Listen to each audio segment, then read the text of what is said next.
Often my wife will make a decision with no consultation. She just does it. She came in about a year ago. She said, by the way, we're going camping next year. I said, oh, fuck off, will ya? Sort of a moron goes camping. Apparently the lower middle classes again, yeah. Yeah, let's go and live like refugees for a week. That'll be fun. There's a reason houses are so popular. Bathroom, telly, bed, kitchen. Oh no, let's give all that up and go and live like homeless people, shall we? You sleep on this mattress that keeps going down, keeps flattening, and you lay there, you wake up in the morning, your face is pushed against earth, the light comes in early, spiders crawling all over you. After a couple of days, you're just broken, you're just walking about. You're doing that hospital walk, you know that hospital? All your hair's matted to you, like you stink of smoke and sweat, you know. You get an old sleeping bag and put it round your shoulders, you just start wandering around the camp. You see another camp over there, I'll go over to that other camp. You go, hello, hello. We've run out of gas bottles on our camp. Any chance of a cup of tea? Can I have one of them club biscuits, please? If you like a lot of chocolate on your biscuit, you're allowed. Hey, well done. That was good, Pete. You're the best so far. Now, things get so bad that rumours start to spread that there's going to be a Waitrose airdrop. UNICEF have called in Waitrose. Yeah, there's going to be quinoa. Quinoa's turning up. There's going to be artichokes, mas, a Chilean red. It's hell. To add insult to injury, right, a couple of days before we left, my wife pulled me to one side. She said, babe, we're just going to mark your card. There'll be no rumpy-pumpy on the camping holiday, okay? Put it out of your mind, it's not going to happen. I turned and said, what, you're going to be on the blob, are you?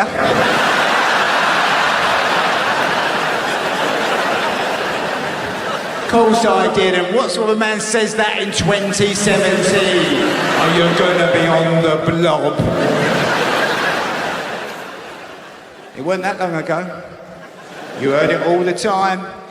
Men would come in the pub looking a little bit exasperated. Pooh, I've had to get out the house.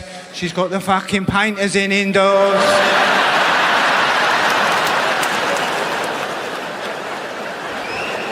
We having some decorating done? No, she's on the blubber indoors. She's fucking driving me mental.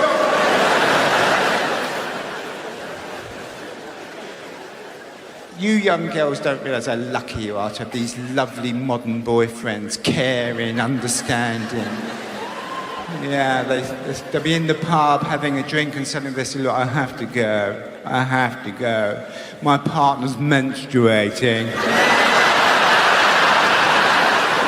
The least I can do is be there with her during this dark, dark time. I've told her it's not her period, it's our period. Okay, share it with me, sister.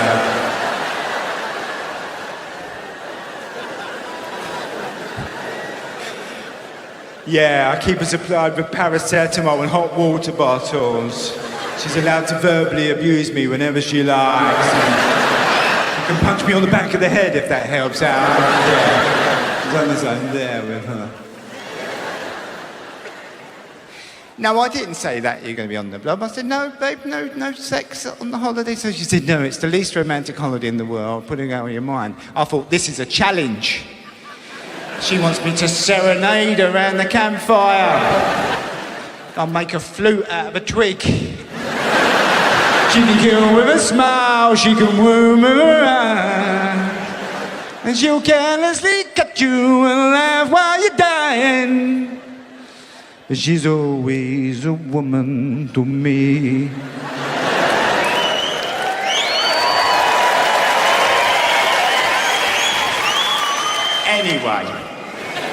It didn't happen. This is what happened. Second night, right? Sex ban, apparently. I wake up. I'm laying here. My wife's opposite me. She's crouched over like this, right? It's about 4 in the morning. The first bit of light's coming in. She's like that, right? And she's got a long white plastic bag hanging between her legs. It's called a shiwi or a travel john, right? So there's various marks. She's not sure if I'm awake or not, right? But she's looking to see if I am. The thing is, I am.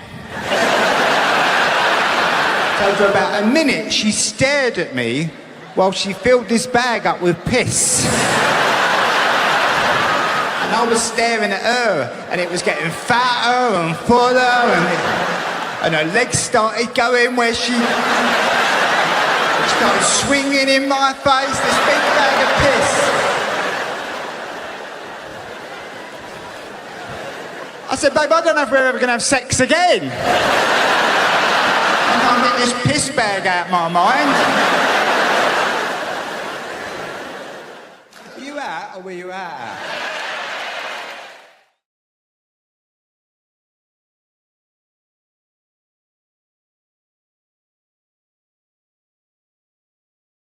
He's taken up Reiki healing. Have you seen the Reiki healing? Have you seen a bigger lot of bullshit in all your life than this? Saw it on the telly the other night.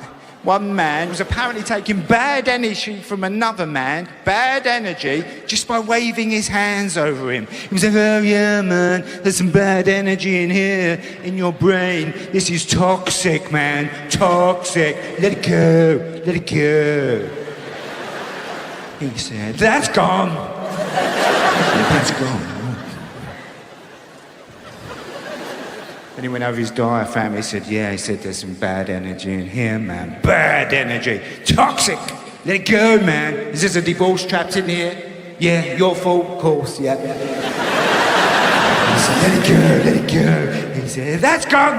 He said, that's gone. I want to go and see one of these fellas so that when they give me the bill at the end, I can go, there's the bill there. Look, there's the bill there. That's gone. Look, that's gone. That's gone out the window.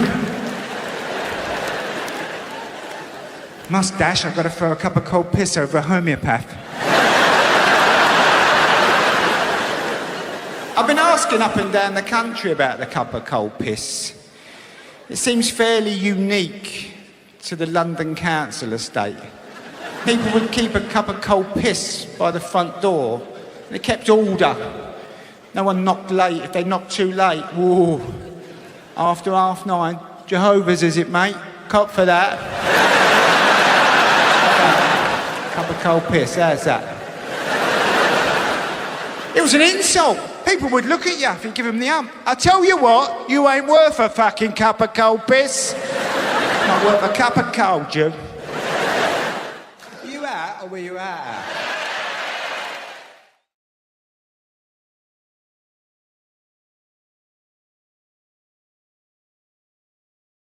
I'm in Mr. Ahmed's, right? Why am I in Mr. Ahmed's? Because I can see my local pub over the road and I want to go in, right? It's fairly early. I normally get in there about 12:15 and I don't want to be the first in because it's a bit embarrassing, isn't it? And I've stopped knocking on the window as well. I used to do that. Come on, come on. I gotta take away the hurting, man. I gotta take away the hurting.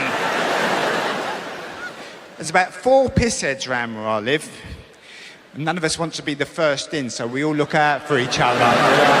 One's by the bus stop, one's in the fucking library there. No one wants to crack first. I'm talking to Mr. Ahmed and I see one going in, another one goes in. I say, see you later, Mr. Ahmed. I can go in now.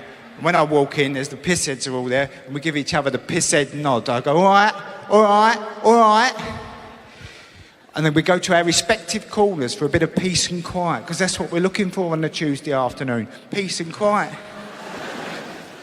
Pubs used to be very peaceful places. They were places for men to sit around and just stare into the middle distance. Isn't it lovely and quiet in here? It's fucking lovely, isn't it? I'd say to men, are you going home at any point? No, fuck that. Why would I go home? You were sent to the pub. Go and get your dad from the pub. His dinner's on the steam. Peas like bullets. You have to go to the pub to try and get your dad. It was fucking terrifying going to the pub. Smoky, dark, terrifying pub. And you push the door open. Is my dad in there? Yes, he is, and you're the reason. Now, fuck off, will ya? Because you go in a pub now, and the children just run around, don't they? These parents going, run off, nebulizer, run off! Santander, go and play! Go and play with winter and summer! Were you out or were you out?